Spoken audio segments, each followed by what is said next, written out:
नमस्कार मित्रों, आज हम बात करेंगे ब्रह्म मुहूर्त ध्यान विधि के बारे में। यह एक ऐसी ध्यान विधि है जिसका यदि आप मात्र 21 दिनों तक लगातार अभ्यास करते हैं तो यह आपकी कोई भी मनोवांछित मनोकामना, इच्छा या प्रार्थना पूरी हो सकती है। जी हाँ, ध्यान विधि ऐसी विधि है जिसका अभ्यास अगर हम करते हैं तो हम वह सब प्राप्त कर सकते हैं जिसकी हम कामना करते हैं। आपको इस ध्यान विधि का अभ्यास ब्रह्म मुहूर्त में करना चाहिए। इसीलिए सबसे पहले हम ब्रह्म मुहूर्त के विषय पर चर्चा करेंगे और फिर ध्यान विधि के बारे में बात करेंगे। ब्रह्म मुहूर्त प्रातः काल के उस विशेष 1 घंटे 30 मिनट के समय को कहते हैं जो सुबह 4 बजे से लेकर 5:30 बजे तक रहता है। लेकिन इस विषय में कुछ और भी मान्यताएं हैं। प्राचीन ग्रंथों के अनुसार रात्रि को 4 कालों में विभाजित किया गया है, जिसमें पहला काल रुद्र काल कहा जाता है। रुद्र काल शाम 6 बजे से लेकर रात्रि 9 बजे तक रहता है। वहीं इसके बाद दूसरा काल राक्षस काल होता है। राक्षस काल रात्रि 9 बजे से लेकर 12 बजे तक रहता है। फिर उसके बाद तीसरा काल गंधर्व काल होता है। गंधर्व काल रात्रि 12 बजे से लेकर भोर 3 बजे तक प्रभावी रहता है। फिर आता है चौथा काल, यानी जिसे हम अंतिम प्रहर भी कहते हैं, वह मनोहर काल। मनोहर काल भोर के 3 बजे से लेकर सुबह के 5:30 बजे तक प्रभावी रहता है। ब्रह्म मुहूर्त के समय जो मान्यता है वह मनोहर काल यानी से 5 बजे के बीच में ही पड़ती है। यदि आप मनोहर काल के बीच में यानी भोर 3 बजे से लेकर सुबह 5:30 बजे के बीच में किसी भी समय जल्दी उठते हैं तो इस समय अमृत बेला यानी ब्रह्म मुहूर्त का समय ही माना जाएगा। अगर हम ब्रह्म मुहूर्त का शाब्दिक अर्थ को समझने की कोशिश करें तो ब्रह्म का मतलब होता है देव अर्थात ज्ञान के देवता और मुहूर्त अर्थात समय। खंड यानी एक ऐसा समय जिसमें हम ज्ञान को समझने का प्रयत्न करते हैं, यानी कि ज्ञान को समझने का जो समय है उसको हम ब्रह्म मुहूर्त कहते हैं। शास्त्रों में ब्रह्म मुहूर्त की बहुत ही महत्वपूर्ण विशेषताएं चर्चाएं की गई हैं। ब्रह्मांड की समस्त देवी शक्तियां ब्रह्म मुहूर्त में वातावरण में विचरण करती रहती हैं। अगर आपकी नींद इस समय के दौरान अचानक खुल जाती है तो इसका मतलब यह शुभ ऊर्जाएं आपके संपर्क में आना चाहती हैं। वो आपको आशीर्वाद से अनुग्रहित करना चाहती हैं। इसीलिए जब आप इस समय में उठकर ध्यान जैसे शुभ क्रियाएं करेंगे तो आपको बहुत ही जल्दी उन ऊर्जाओं को महसूस कर पाएंगे। आपने देखा होगा कि जो भी पूजा स्थल है वह सब ब्रह्म मुहूर्त में ही खोले जाते हैं, क्योंकि वह समय है जब सारी नकारात्मक शक्तियां सो जाती हैं और सकारात्मक शक्तियां जागृत हो जाती हैं। इस समय बहने वाली वायु को अमृत के समान कहा जाता है, क्योंकि सारा प्रदूषण और सारी दूषित वायु समाप्त होकर वातावरण में ऑक्सीजन के रूप में मौजूद रहती है। और रात के समय ओस पड़ने के कारण इस समय वायुमंडल दिन की अपेक्षा काफी शीतल रहता है और मनोहर रहता है।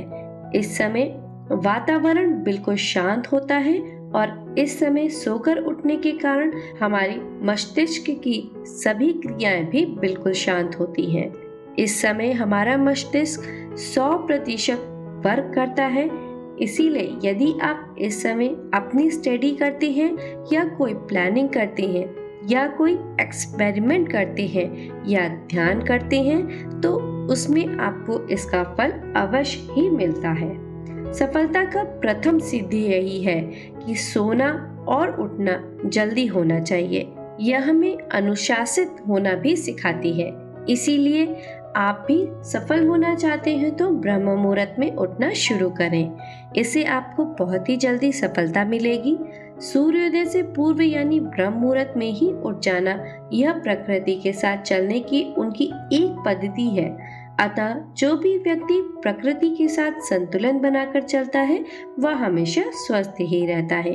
आपने अक्सर देखा होगा जो लोग प्रातः काल जल्दी उठते हैं वह बिल्कुल स्वस्थ रहते हैं, और अक्सर वह लोग जो नाइट शिफ्ट में काम करते हैं उनका स्वास्थ्य संबंधी समस्याएं लगी रहती हैं। कहने का तात्पर्य यह है कि अगर आप प्रकृति के साथ मेल जोल बनाकर चलते हैं तभी हम स्वस्थ रहेंगे। अगर हम प्रकृति के खिलाफ चलना शुरू हो जाए तो हमें शारीरिक ऊब और मानसिक रूप से समस्याएं आनी शुरू हो जाती हैं। मित्रों, अब तक आप समझ चुके होंगे कि ब्रह्म मुहूर्त क्या है और इसका महत्व क्या है। अब हम ध्यान विधि के बारे में बात करेंगे। सबको मालूम है प्रातः काल का समय ध्यान के लिए सर्वश्रेष्ठ समय होता है। इसीलिए आज हम एक ऐसी ध्यान विधि की बात करेंगे जो विशेषकर ब्रह्म मुहूर्त में ही की जाती है। यदि आप इस विधि को निरंतर 21 दिनों तक केवल 10 मिनट की अवधि तक हर रोज इसका अभ्यास करते हैं तो इन 21 दिनों के भीतर ही आपको इस विधि का रिजल्ट मिलने लग जाएगा। यह विधि विशेष रूप से आपकी कोई इच्छा, कोई मनोकामना अथवा आपकी कोई प्रार्थना जिसको आप पूरा करना चाहते हैं वह की जाती है। अब कैसे इसको करना है, चलिए जानते हैं। यह एक बहुत ही चमत्कारी विधि है और बहुत जल्दी अपना रिजल्ट देती है। इसका कारण है कि इस विधि में हम अपना ध्यान अपने आज्ञा चक्र पर स्थित रखते हैं, और आज्ञा चक्र हमारा एक ऐसा चक्र है जो हमारे संकल्प का स्थान है और हमारी विजुअलाइजेशन का स्थान है और हमारी क्रिएटिविटी का स्थान है। अगर हम इस चक्र पर केंद्रित होकर कोई प्रार्थना करते हैं, कोई संकल्प को दोहराते हैं, तो वह संकल्प या प्रार्थना बहुत ही जल्द पूरी हो जाती है।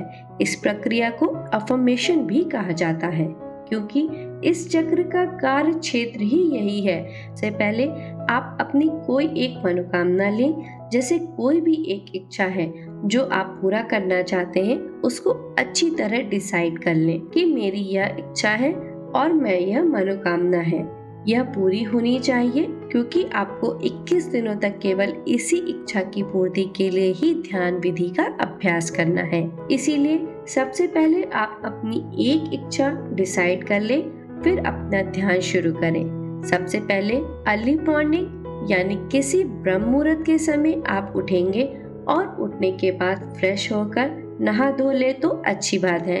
फिर इसके बाद आप अपने घर के मंदिर में, पूजा स्थल में या अपने ध्यान कक्ष में ध्यानांत होकर बैठ जाएं। ध्यान रखें कि वह एक ऐसी जगह होनी चाहिए जहां से बाहर की प्राणवायु भी आपके कमरे के भीतर प्रवेश करती हो, क्योंकि इस विधि को हम प्रातः काल ब्रह्म मुहूर्त में करते हैं। अतः इस समय आपको शुद्ध प्राणवायु की जरूरत होती है। तो ऐसे में स्थल पर बैठे जहां पर खुली हवा आपको अपने रूम में आती रहती हो। जब आप ध्यानांत होकर बैठे तो कमर सीधी करके और गर्दन सीधी करके दोनों हाथों को घुटने पर रखकर बैठ जाएं। इसके बाद मुट्ठी बंद कर ले और पहले 2-3 मिनट अपने मन को शांत करें और शरीर को स्थिर करें। जब आपका मन शांत हो जाए, शरीर स्थिर हो जाए तथा श्वास सामान्य हो जाए, फिर आपको अपना ध्यान अपनी आज्ञा चक्र पर लेकर जाना है। आज्ञा चक्र यानी दोनों बाहों के बीच में जहाँ पर हम तिलक लगाते हैं, उस स्थान पर आप अपने कॉन्शियस और मन को, अपनी अटेंशन को लेकर आएंगे और फिर पूरा समय आप अपना ध्यान बनाकर रखेंगे। अब आपको इसी जगह पर लगातार अपने मानसिक नेत्रों से इस स्थान को महसूस करते रहना है। जब आप अपने मानसिक नेत्रों से इस स्थान को महसूस करते रहेंगे तो अपना ध्यान यहाँ पर बनाए रखेंगे। फिर आप एक लंबी गहरी सांस भरेंगे और लंबी गहरी सांस भरकर उसको अंदर ही रोक कर रखेंगे। जब आप अपनी सांस को अंदर भरकर रोक लेंगे, अब उस दौरान आपको ध्यान भी आज्ञा चक्र पर टिका रहेगा। उस समय आप अपने इष्ट देवी देवता को अपने आज्ञा चक्र पर देखेंगे और अपने इष्ट देवी देवता का चित्र अपने आज्ञा चक्र पर देखते हुए और सांस को अंदर रोक कर रखते हुए आप प्रार्थना या संकल्प करेंगे या अपनी इच्छा को दोहराएंगे। जो भी आपकी इच्छा है एक लाइन में उसको दोहराना है। हे मेरे परमात्मा, जिनको भी आप मानते हैं उनके आगे आप प्रार्थना करेंगे। अपने संकल्प को, अपनी इच्छा को फिर से दोहराएंगे और तब तक दोहराते रहेंगे जितनी देर तक आपकी सांस अंदर रुकी रहेगी। और जब आपको लगे कि इससे ज्यादा आप सांस नहीं रोक सकते हैं तो सांस को मुख से बाहर निकाल दें और फिर कुछ सेकंड तक रेस्ट करें। इस तरह यह 2 चक्र हुआ। ऐसे आपको लगातार बीच में रुक रुक कर कुछ सेकंड रेस्ट करते करते अपनी इच्छा को बार बार आपको दोहराते जाना है, लगभग 10 मिनट तक। आपको ऐसा 21 दिनों तक हर रोज करना है। क्योंकि यह एक पूरी विधि है, इसीलिए आपको 21 दिनों तक सच्चे मन से इसे पूरा करना ही करना है। तभी आपकी सारी इच्छाएं पूरी हो सकती हैं। अगर आपने बीच में मिस कर दिया या छोड़ दिया तो आपकी मनोकामनाएं पूरी होने की संभावनाएं कम हो जाती हैं। हमारा आज्ञा चक्र, जैसे मैंने आपको पहले भी बताया है, यह हमारा संकल्प का स्थान है, यह हमारे विजुअलाइजेशन का स्थान है, यह हमारा आज्ञा का स्थान है। तभी इसका नाम आज्ञा चक्र पड़ा है। इसीलिए जब हम इस स्थान पर आकर कोई भी आज्ञा करते हैं या कोई प्रार्थना करते हैं या फिर कोई संकल्प करते हैं तो आज्ञा, वह संकल्प या प्रार्थना पूर्ण हो जाती है। हम जो भी आज्ञा चक्र पर केंद्रित होकर कोई भी चीज की डिमांड करते हैं तो वह डिमांड पूरी हो जाती है, क्योंकि यह इच्छा पूर्ति का स्थान है। दूसरी बात, जब हम इस प्रकार से सांस को अंदर रोकते हैं तो क्या होता है, इससे हमारी पूरी बॉडी में एक इमरजेंसी की सिचुएशन आ जाती है। जब हम इतनी देर तक सांस को रोकते हैं तो क्या होता है, हमारा दिमाग रुक जाता है, हमारे विचार रुक जाते हैं। ऐसा क्यों होता है? ऐसा इसलिए होता है क्योंकि अब आपके पास लग्जरी नहीं है आराम से विचार करने की। आप एक आपातकालीन स्थिति में हैं। स्थिति में आप विचार नहीं कर पाएंगे। इसीलिए जब आप अपना सारा ध्यान अगर किसी एक चीज को चुनकर लगाएंगे तो उसी स्थान पर आपका ध्यान लगेगा, यानी कि आपका मन पहले से ज्यादा एकाग्र हो जाएगा। तो जब सांस को भरकर रोकते हैं तो यह दूसरी महत्वपूर्ण चीज है। और तीसरी बात यह है कि जब आप इस प्रकार एकाग्र हो जाते हैं और बार बार अपनी मनोकामना को रिपीट करते हैं तो क्या होता है, इससे धीरे धीरे आपकी वह इच्छा अपने चेतन मन से अवचेतन मन में चली जाती है, यानी कि कॉन्शियस माइंड से सबकॉन्शियस माइंड में चली जाती है।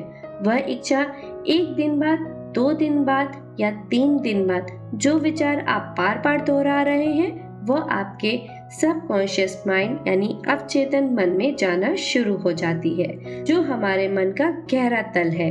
अगर आप किसी विचार को अपने अवचेतन माइंड में यानी कि अपने सबकॉन्शियस माइंड में उतार देते हैं तो लॉ ऑफ अट्रैक्शन के अनुसार वह इच्छा आपकी पूरी हो जाती है। यही इसकी साइंस है। इसमें तीनों चीजें विशेष रूप से कार्य करती हैं। पहला आज्ञा चक्र, क्योंकि यह आज्ञा का स्थान है इसीलिए हमारी आज्ञा को पूरा करता है। दूसरा सांस, जब अपने अंदर रोक कर रखते हैं तो शरीर में इमरजेंसी की स्थिति हो जाती है, जिससे आप फालतू के विचार करने से बच पाते हैं और आपका मन एकदम से एकाग्र हो जाता है। और तीसरी चीज, जब आप अपने अवचेतन मन को खोले रखते हैं तब आपकी जो इच्छा है वह आपके अवचेतन मन में चली जाती है, जिससे वह इच्छा पूर्ति के द्वार खोलना शुरू हो जाते हैं। और एक और जो सबसे महत्वपूर्ण बात है वह आप इस विधि को ब्रह्म मुहूर्त के समय में कर रहे हैं। ब्रह्म मुहूर्त का समय की जो विशेषता है वह मैंने शुरू में ही आपको डिटेल में बता दिया है।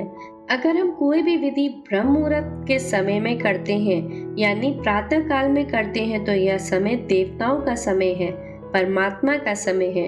अतः इस समय में अपने शुद्ध मन से कोई भी प्रार्थना करते हैं तो वह प्रार्थना आपकी जरूर सुनी जाती है। तो अब आप पूरी तरह समझ चुके होंगे कि अगर आप कोई भी संकट में फंसे हुए हैं और आप उस संकट से बाहर निकलना चाहते हैं तो उस संकट से बाहर निकलने के लिए आप इस प्रकार से ध्यान करें, या आपकी कोई भी बहुत ज़रूरी कोई आवश्यक इच्छा है या मनोकामना है या कोई ज़रूरत है जिसे आप जीवन में पूरा करना चाहते हैं, तो इस इच्छा या ज़रूरत को आप इस विधि से अपने जीवन में पूरा कर सकते हैं। एक बात और, ऐसी कोई भी इच्छा पूर्ति के लिए इस विधि का प्रयोग ना करें जिससे दूसरे को नुकसान हो, अन्यथा इसके दुष्परिणाम के जिम्मेदार आप खुद होंगे। आप इस विधि का अभ्यास सच्चे मन से करें। यह विधि हमारी आजमाई हुई विधि है। खुद मैंने अपने जीवन में इसको कई बार आजमाया है और हमेशा इसमें सफलता हासिल किया है, इसीलिए आप भी सफल होंगे। इसका अभ्यास निरंतर करें, आपको बहुत लाभ होगा। आज की हमारी प्रस्तुति आपको कैसी लगी मुझे कमेंट में ज़रूर बताएं, और अगर आप हमारे चैनल पर नए हैं तो हमारे चैनल को सब्सक्राइब ज़रूर करें। धन्यवाद।